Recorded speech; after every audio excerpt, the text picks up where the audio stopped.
Hi everyone. So today, well, actually tomorrow, I'm gonna have out for you guys a manga review. I know I promised every Wednesday to have either an anime or manga review out, and so here is it. Here it is.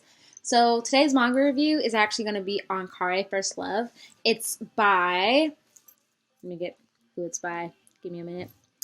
It's actually by Miyasaka Kaho.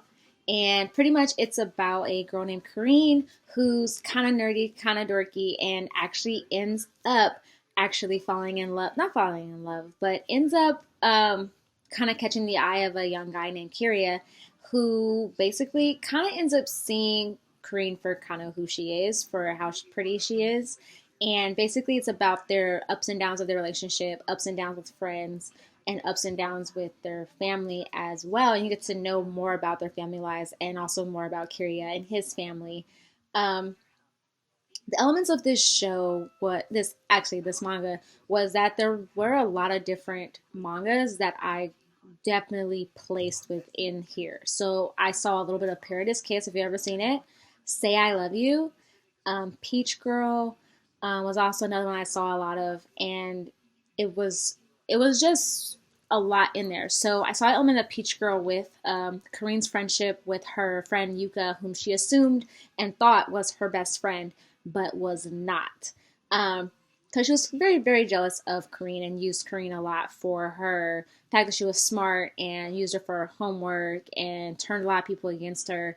Um, I actually also saw a lot of Wolf Girl Black Prince due to the fact that Kareen, there's another girl in her school named Nanri, who she's kind of really just also always does her own thing, doesn't worry about the other girls, and she notices right off the back, off the back, how Yuka and Kareen's friendship is, and kind of comments on it.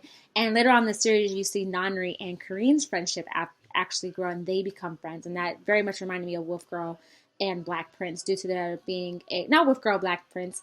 I apologize. Of Al Haru Ride, Blue Spring Ride, since the main character in that show ends up befriending a girl that a lot of people in her class do not like. Um, Paradise Kiss, due to Corinne's relationship with her mom, they don't see eye to eye. Actually, with both her parents, they don't see eye to eye. They very much want her to be with her studies. They don't approve of her boyfriend at some point during the manga, and they're just very, very much want her to focus on school. The last one that I said I recognized was "Say I Love You," due to this Kareen really wasn't worried about guys at any time, and somehow Kiria caught her. Kiria caught Kareen Kiria caught Kareen caught Kiria's eye, and they ended up getting together, which very much was how Tachibana May and I forgot the main character and Say I Love You, the guy main character, how they kind of were. He kind of more so pursued her, which is exactly like how Kiria was, and exactly how the relationship was that a lot of people didn't understand why they were together. Very much like Kareen and Kiria.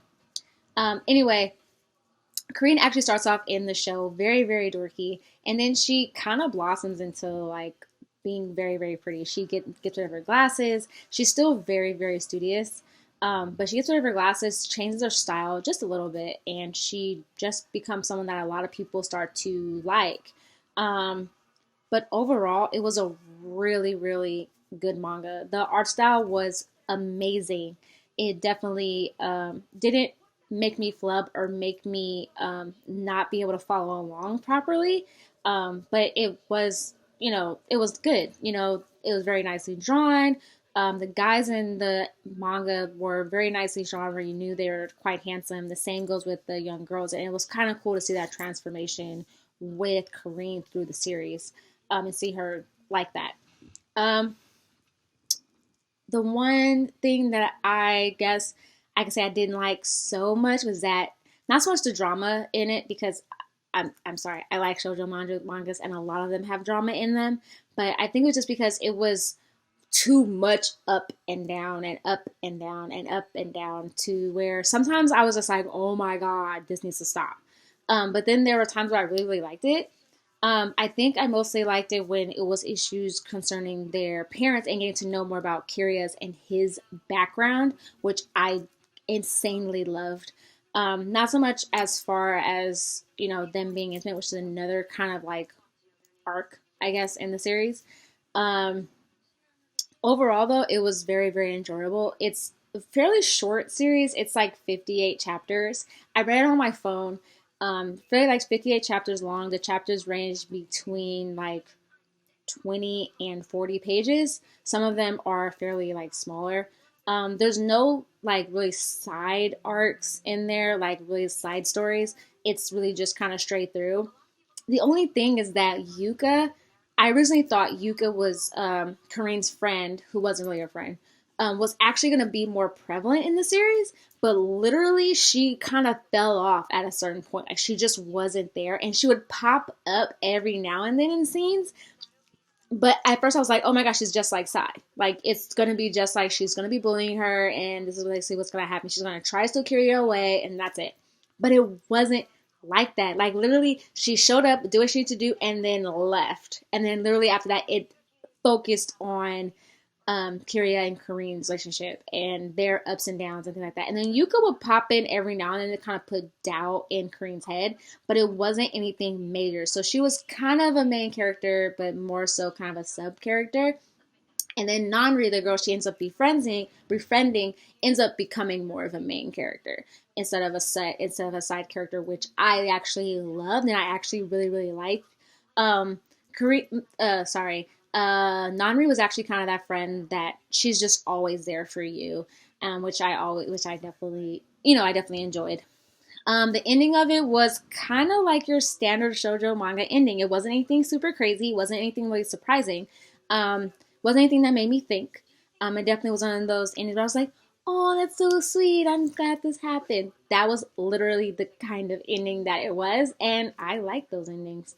But overall, I gotta say, I actually give this manga about on my scale, I give it a 7 out of 10. It was enjoyable. I liked reading it. There were days where I can't wait for me to find out what happens. But there were moments when I did get kind of tired of all the drama that was going on and just wanted it to be done with. And there were times where I was also kind of disappointed with the fact that Yuka wasn't in it a lot more.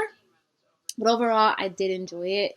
For anyone who's actually into shoujo mangas like myself, or likes or have seen the animes or mangas that I mentioned before, Say I Love You, Blue Spring Ride, Peach Girl, as well as Paradise Kiss, definitely check out this manga because it's like all of those wrapped in one, and it's literally, hey, it's good.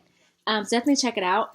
Thank you for checking out my last video, which was the discussion. I will have another discussion out on Saturday. Don't know the topic just yet. If you can think of a topic you would like me to talk about, comment it down below. Maybe I will. You never know. Once again, check out all my different social media sites and keep up with me on there. It's going to be my Twitter, WordPress, my Ask FM. Feel free to ask me questions. I like answering them. And also my Instagram. I'm going to keep all those down below. Feel free to check them out. I love talking with you guys. And also, don't forget to check out my next video. And don't forget to like, comment, and subscribe for more. All right. Love you guys. Bye. Bye.